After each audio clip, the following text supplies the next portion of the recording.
दुख में किसी का साथ मत छोड़ना।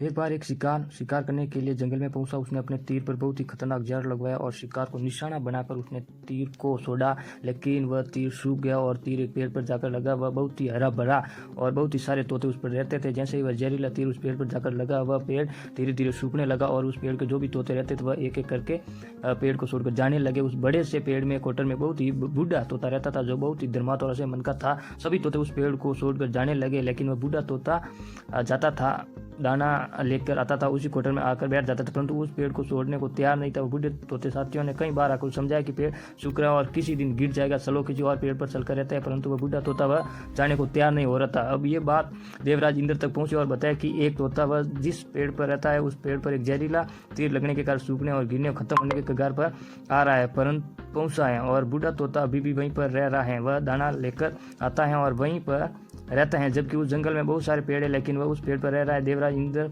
प्रकट हुए उस पेड़ तोते से कहने लगे कि आप बहुत धर्मात्मा है, बहुत ही अच्छे मन के हैं, लेकिन आप इस पेड़ को छोड़कर किसी और पेड़ पर चले जाइए, क्योंकि ये पेड़ कुछ ही दिनों में गिर जाएगा। तालाब के पास में बहुत से बड़े बड़े हरे भरे पेड़ हैं, बड़े बड़े कोटर हैं, उन पेड़ों पर फल भी लगे हुए हैं, उन्हें वहीं पर तोड़कर खा सकते हैं, परंतु यहाँ से आप चले जाइए। तोता बोला, माफ कीजिए, इस पेड़ ने मुझे जीवन दिया है, शिकारियों से मेरी रक्षा की है, हर मौसम में मेरा साथ दिया है, कोटर मेरा घर है, यहाँ मेरा पला हूँ, बड़ा हूँ, इस पेड़ को छोड़कर कैसे जा सकता हूँ? इस पर संकट आया है तो मैं क्या इस छोड़कर चला जाऊँ? ऐसे मैं कभी नहीं कर सकता। देवराज इंद्र तोते के इस बात को बहुत ही पसंद हुए। उन्होंने तोते से कहा, आपके इस बात से बहुत ही खुश मांगो, मैं आपको मांगता हूँ। बूढ़े तोते ने कहा कि मुझे इतना मांगना है कि जिस पेड़ पर मुझे जन्म दिया है, जहाँ मैं रह रहा हूँ, उस पेड़ के मेरा जन्म हुआ है, भूमि कह सकते हैं आप, इसे फिर से वैसे ही हरा भरा कर दो। देवराज इंद्र ने अमृत से उस पेड़ को सींच दिया और पहले जैसे हरा भरा कर दिया। अब वापस से उस पेड़ पर आकर बाकी तोते रहने लगे और बूढ़ा तोता कुछ समय तक जिंदा रहा, फिर उसकी मृत्यु हो गई और वह स्वर्ग चला गया। और ये कहानी हमें ये सिखाती है कि किसी भी इंसान का बुरा दौर आता है तो ऑटोमेटिक वह टूटा हुआ होता है।